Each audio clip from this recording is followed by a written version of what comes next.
अस्सलाम वालेकुम दोस्तों, कैसे हैं आप सब। मैं हूं मुंतिहा और आप देख रहे हैं एवरीथिंग इज़ हेयर विद मुंतिहा। तो जनाब, सर्दियां चल रही हैं और जिस तरह की सर्दियां चल रही हैं ना, नज़ला, खांसी, ज़ुकाम, हर कोई इस चीज़ से परेशान है कि जिस्म में दर्द हो रहा है, बुखार हो रहा है। तो उसके लिए क्यों ना हम अपना इम्यूनिटी सिस्टम अच्छा करें, अपनी क़ुव्वत मुदाफ़त को बढ़ाएँ। दवाइयों से बचने के लिए हम अपनी डाइट ही ऐसी कर लें कि जिससे इन तमाम तकलीफ़ों से बचा जा सके, सर्दी से महफूज रह सकें। तो उसके लिए यखनी सबसे बेस्ट है। यखनी बहुत ही अच्छी चीज़ है, बहुत ही फ़ायदेमंद होती है हमारी सेहत के लिए। इसको अपनी डाइट में शामिल करें, हफ्ते में 2 बार नहीं तो 1 बार इसको ज़रूर लिया करें। चाहे आप चिकन की बना लें, देसी मुर्गे की बना लें, मटन की बना लें, बीफ की बना लें। तो मैं यहाँ पे आपके साथ मटन की यखनी शेयर करने वाली हूँ। बहुत ईजी है इसको बनाना, बहुत सिंपल सी रेसिपी है। तो उसके लिए 1 केजी मैंने यहाँ पे मटन ले लिया है और 1 बड़े साइज़ का लहसुन लिया है। उसके मैंने साबुती जवेरानी दिए हैं और 2 इंच का अदरक का टुकड़ा है, इसको मैंने रफली कटिंग कर लिया है। आपने इसको चॉप नहीं करना।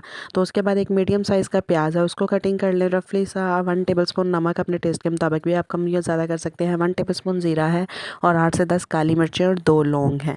तो यखनी हमने बनाना स्टार्ट करते हैं। तो हमने इसको प्रेशर के अंदर गलाना है। अगर आप हंडिया के अंदर भी पकाएंगे तो बेस्ट है, लेकिन उसमें आपको थोड़ा सा टाइम ज़्यादा लग जाएगा। तो मैं प्रेशर के अंदर अपनी यखनी रेडी करने लगी हूँ। तो सबसे पहले इसके अंदर मैं गोश्त शामिल कर दूँगी। गोश्त डालने के बाद इसके अंदर मैंने पानी डालना है। तो पानी की क्वांटिटी कितनी रखनी है, मैंने यहाँ पे 5 से 6 गिलास पानी शामिल करना है। इतना हम पानी शामिल करेंगे, इसको इतना पकाएंगे कि ये 2 गिलास रह जाए। तो 5 से 6 गिलास पानी शामिल करने के बाद अब जितने भी इंग्रेडिएंट्स हैं वो इसके अंदर शामिल कर देंगे।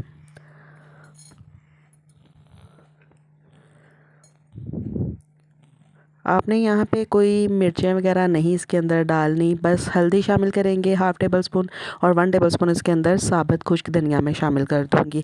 इससे ये होगा कि हमारा जो टेस्ट है हल्दी का, हल्दी भी बहुत फ़ायदेमंद होती है बॉडी की दर्दों के लिए और नज़ले ज़ुकाम के लिए हल्दी बेस्ट है। तो उसके बाद यहाँ पे मैं 1 टीस्पून इसके अंदर ऑयल शामिल कर दूँगी। अब ये इसलिए मैंने यूज़ किया है, ये आपके लिए एक टिप है कि आप जब भी प्रेशर लगाएँ तो उसके अंदर हल्दी और ऑयल शामिल कर लिया करें जब आपने कोई भी चीज़ बॉयल करनी है। इससे ये होगा कि प्रेशर के अंदर से अक्सर ऐसे होता है कि पानी बाहर आना स्टार्ट हो जाता है। तो ये हल्दी और ऑयल की वजह से ये कंट्रोल में रहेगा और ये पानी बाहर नहीं आएगा। तो अब मैं इसको प्रेशर लगा दूँगी तकरीबन 20 से 25 मिनट का। हमने गोश्त को बहुत अच्छी तरह से गलाना है, तो मैं 20 से 25 मिनट का इसको प्रेशर लगाऊंगी।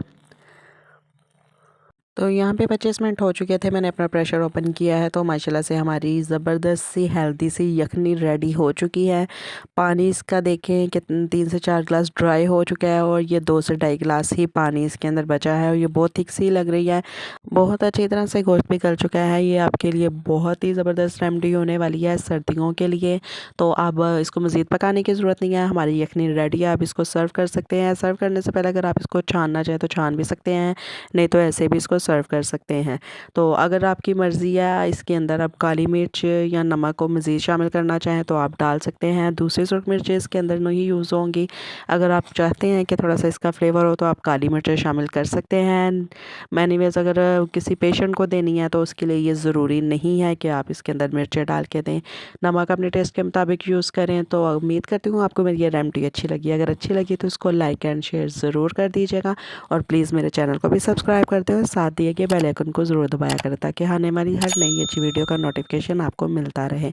तो मेरी नेक्स्ट बेस्ट रेसिपी तक के लिए मुझे दे इजाज़त। दुआओं में याद रखिएगा। अल्लाह हाफिज़।